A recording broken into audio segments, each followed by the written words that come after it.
gracing the field for the Great American Race. He said he wanted to do a lap. He's going to do it. Well, he is the president. He has that right. And I just can't imagine, as a driver, as a competitor, the magnitude of this. This only builds up what is the Great American Race and one of the biggest races in the world to put that much pressure on you to win this race today. I'm not sure how this idea came about, but I have an inkling. A phone call was received the other day in Franklin, Tennessee, at the home of our former colleague, Darrell Waltrip, who retired from broadcasting at the end of the 2019 season, asking him to fly to Palm Beach this morning and join President Trump on Air Force One on the ride up here to Daytona. So I would not be surprised if Darrell had a little hand in what we're about to see. Maybe he's giving us some tips down there about those high banks here at Daytona. And are the drivers excited about this? Well, here's Clint Boyer's radio. He's going to pace the field? Yep. Love it. Gosh, it's awesome. You know, Mike, people ask me, do you miss it? You know, are you jealous of those competitors out there? Today, right now, I am. I would love to be in this Daytona 500 field out there competing today. This is just so special. Now, we know that at least 70 miles an hour is required to keep those cars up on the banking. Those presidential limousines, which are built on truck chassis, weigh about 22,000 pounds, will probably not be doing 70 through the 31-degree banking of turns 1 and 2. But we'll stay down on the apron. Now, you think when he finishes this lap, is he going to do a burnout? What kind of horsepower is underneath the hood of that car?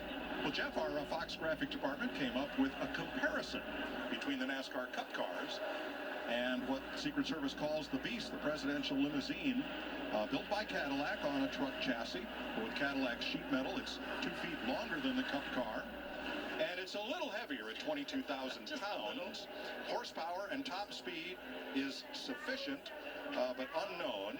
It's been estimated that those side windows are 5 inches thick of bulletproof glass and that the sheet metal is some 8 inches thick as it's fully armored. And, of course, seating capacity 7 for the limo and 1 for our Cup cars. The only thing I wish they'd have modified on that limo is put a spoiler on that rear deck lid. Just for NASCAR. Well, it does have a couple of antennas for communication, after all. Not sure what those flags on the front fender are going to do for aerodynamics. Nor do we care. Donald Trump is the 4th sitting United States president to attend a race here. Ronald Reagan gave the command to start from Air Force One and was here when Richard Petty drove to his 200th victory over Cale Yarborough in a Firecracker 400. George H.W. Bush, the summer of '92, and George W. Bush, the 2004 Daytona 500. Bill Clinton campaigned at Darlington at a NASCAR race, but the president with the closest ties to the sport was Jimmy Carter. One of Jimmy's closest friends in Georgia when he was governor was Alf Knight, the longtime superintendent of Atlanta Motor Speedway. Jimmy would come down, be a visitor to the track often, and was honorary starter for a race there when he was governor. Someone on Twitter took a picture of the presidential limousine and emblazoned a NASCAR style number 45 on the door, but that idea was rejected in favor of the presidential seal. Well, we know these race fans, they've been ready all week. They're super excited, waving flags of their favorite driver, but I got to imagine there's a lot of American flags waving out in the infield right now as we get ready to take the green flag here. And if you're a fan of professional cars, limousines, and the like, there is a great exhibit of presidential limousines of the past at the Henry Ford Museum in Dearborn, Michigan. And a big roar from the crowd as they come past. The green and American flags are waving from the flag stand.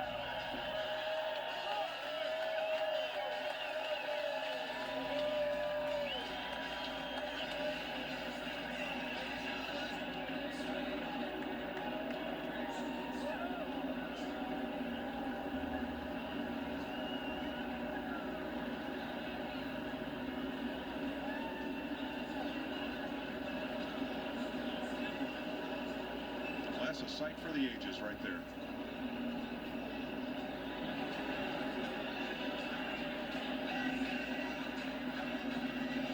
very special moment for our sport. After all, what sporting event would not want to have the President of the United States in attendance, much less to get the party started?